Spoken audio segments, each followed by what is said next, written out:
मेरे प्यारे देशवासियों, नमस्कार। आज देव दीपावली का पावन पर्व है। आज गुरु नानक देव जी का भी पवित्र प्रकाश पर्व है। मैं विश्व भर में सभी लोगों को और सभी देशवासियों को इस पावन पर्व पर हार्दिक बधाई देता हूं। ये भी बहुत सुखद है कि 1.5 साल के अंतराल के बाद करतारपुर साहिब कॉरिडोर अब फिर से खुल गया है। साथियों, गुरु नानक जी ने कहा है, बीच दुनिया सेवी कमाइए त दरगिही बेसन पाइए। यानी संसार में सेवा का मार्ग अपनाने से ही जीवन सफल होता है।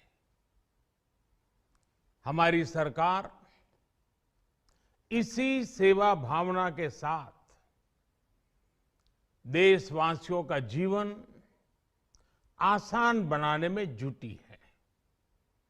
न जाने कितनी पीढ़ियां जिन सपनों को सच होते देखना चाहती थी, भारत आज उन सपनों को पूरा करने का भरपूर प्रयास कर रहा है। साथियों, अपने 5 दशक के सार्वजनिक जीवन में मैंने किसानों की परेशानियों को, उनकी चुनौतियों को बहुत करीब से देखा है, महसूस किया है। इसलिए जब देश ने मुझे 2014 में प्रधानमंत्री के रूप में सेवा का अवसर दिया, तो हमने कृषि विकास, किसान कल्याण को सर्वोच्च प्राथमिकता दी। साथियों, इस सच्चाई से बहुत लोग अनजान है कि देश के 100 में से 80 किसान छोटे किसान हैं। उनके पास 2 हेक्टेयर से भी कम जमीन है। आप कल्पना कर सकते हैं, इन छोटे किसानों की संख्या 10 करोड़ से भी ज्यादा है। उनकी पूरी जिंदगी का आधार यही छोटी सी जमीन का टुकड़ा है। यही उनकी जिंदगी होती है। और इस छोटी सी जमीन के सहारे ही वो अपना और अपने परिवार का गुजारा करते हैं। पीढ़ी दर पीढ़ी परिवारों में होने वाला बंटवारा इस जमीन को और छोटा कर रहा है। इसलिए देश के छोटे किसानों की चुनौतियों को दूर करने के लिए हमने बीज, बीमा, बाजार और बचत, इन सभी पर चौतरफा काम किया। सरकार ने अच्छी क्वालिटी के बीज के साथ ही किसानों को नीम coated urea, soil health card, micro irrigation जैसी सुविधाओं से भी जोड़ा।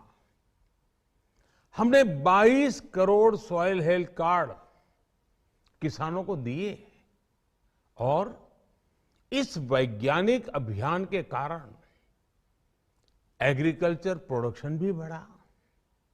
साथियों, हमने फसल बीमा योजना को अधिक प्रभावी बनाया। उसके दायरे में ज्यादा किसानों को लाए। आपदा के समय ज्यादा से ज्यादा किसानों को आसानी से मुआवजा मिल सके, इसके लिए भी पुराने नियम बदले। इस वजह से बीते 4 साल में 1 लाख करोड़ रुपए से अधिक का मुआवजा हमारे किसान भाई बहनों को मिला है। हम छोटे किसानों और खेत में काम करने वाले श्रमिकों तक बीमा और पेंशन की सुविधाओं को भी ले आए। छोटे किसानों की जरूरतों को पूरा करने के लिए सीधे उनके बैंक खातों में 1,62,000 करोड़ रुपए ट्रांसफर किए, सीधे उनके खाते में। साथियों, किसानों को उनकी मेहनत के बदले उपज की सही कीमत मिले, इसके लिए भी अनेक कदम उठाए गए। देश ने अपने रूरल मार्केट इंफ्रास्ट्रक्चर को मजबूत किया। हमने एमएसपी तो बढ़ाई ही, साथ ही साथ रिकॉर्ड सरकारी खरीद केंद्र भी बनाए। हमारी सरकार द्वारा की गई उपज की खरीद ने पिछले कई दशकों के रिकॉर्ड तोड़ दिए हैं। देश की 1000 से ज्यादा मंडियों को ई नाम योजना से जोड़कर हमने किसानों को कहीं पर भी अपनी उपज बेचने का एक प्लेटफॉर्म दिया। और इसके साथ ही देश भर की कृषि मंडियों के आधुनिकीकरण पर भी हमने करोड़ों रुपए खर्च किए।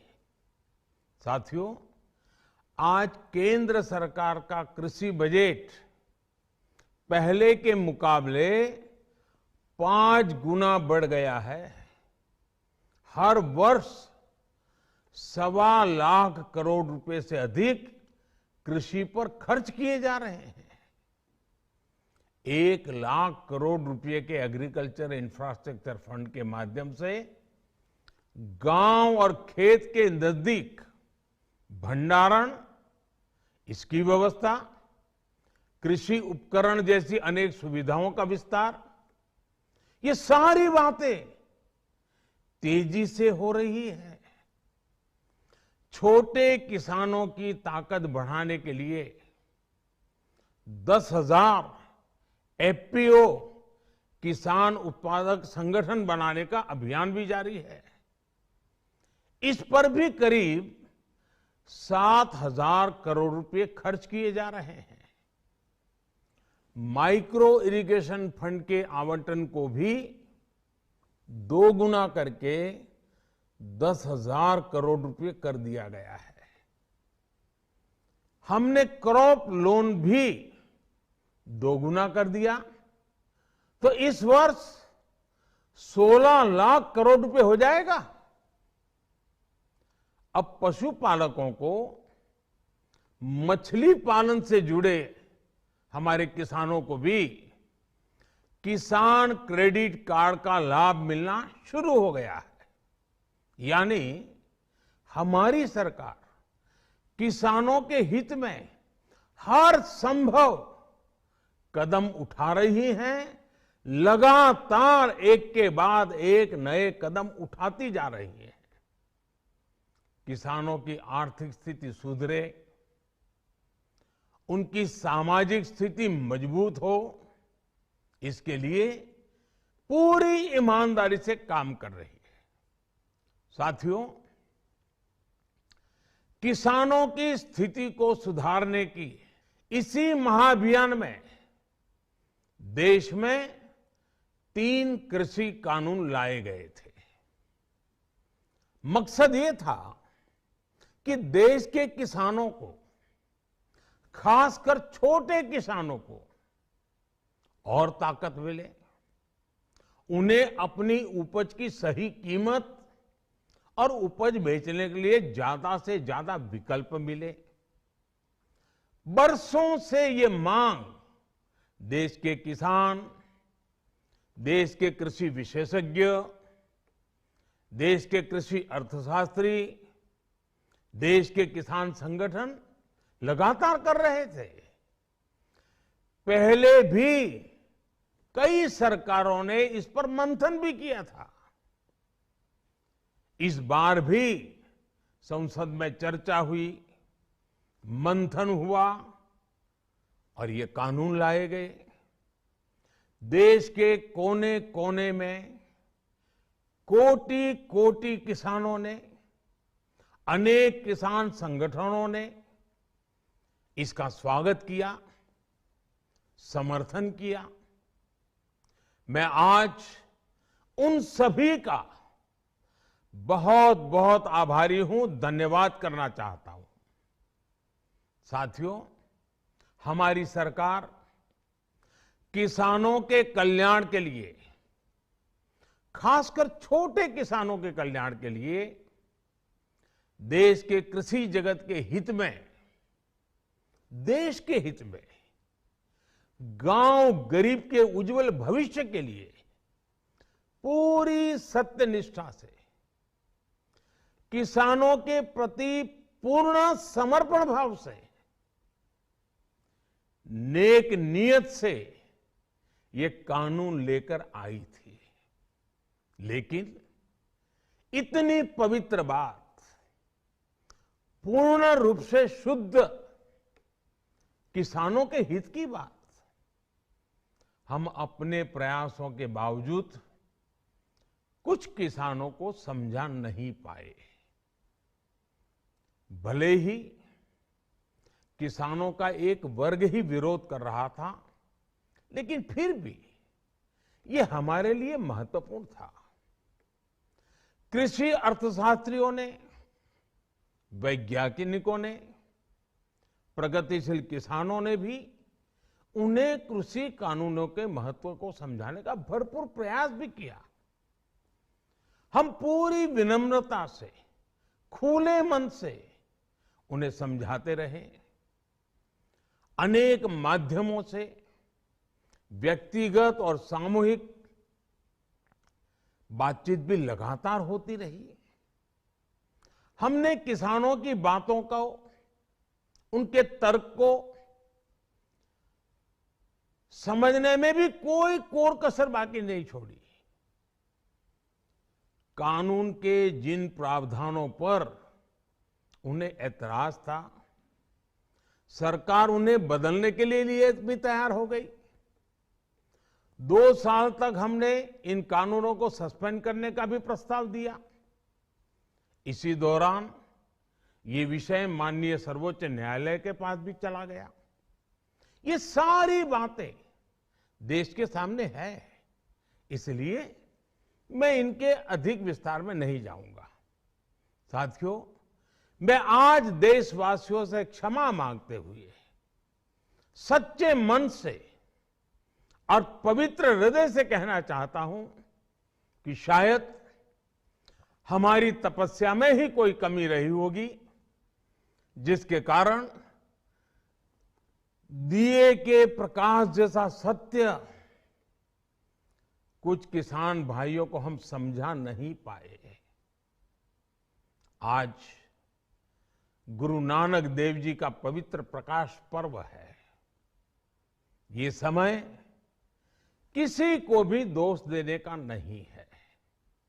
आज मैं आपको, पूरे देश को ये बताने आया हूं कि हमने 3 कृषि कानूनों को वापस लेने का, रिपील करने का निर्णय लिया है। इस महीने के अंत में शुरू होने जा रहे संसद सत्र में, इसी महीने में, हम 3 कृषि कानूनों को रिपील करने की संवैधानिक प्रक्रिया को पूरा कर देंगे। साथियों, मैं आज अपने सभी आंदोलनरत किसान साथियों से आग्रह कर रहा हूं, आज गुरु पर्व का पवित्र दिन है। अब आप अपने अपने घर लौटे अपने खेत में लौटे, अपने परिवार के बीच लौटे। आइए एक नई शुरुआत करते हैं, नए सिरे से आगे बढ़ते हैं। साथियों, आज ही सरकार ने कृषि क्षेत्र से जुड़ा एक और अहम फैसला लिया है। जीरो बजट खेती यानी प्राकृतिक खेती को बढ़ावा देने के लिए देश की बदलती आवश्यकताओं को ध्यान में रखकर क्रॉप पैटर्न को वैज्ञानिक तरीके से बदलने के लिए एमएसपी को और अधिक प्रभावी और पारदर्शी बनाने के लिए ऐसे सभी विषयों पर भविष्य को ध्यान में रखते हुए निर्णय लेने के लिए एक कमेटी का गठन किया जाएगा। इस कमेटी में केंद्र सरकार, राज्य सरकारों के प्रतिनिधि होंगे, किसान होंगे, कृषि वैज्ञानिक होंगे, कृषि अर्थशास्त्री होंगे। साथियों, हमारी सरकार किसानों के हित में काम करती रही है और आगे भी करती रहेगी। मैं गुरु गोविंद सिंह जी की भावना में अपनी बात समाप्त करूंगा। देहि शिवावर मोहे इहे, शुभ कर्मन ते कबहू न टरो। हे देवी, मुझे ये वर दीजिए कि मैं शुभ कर्म करने से कभी पीछे ना हटूं।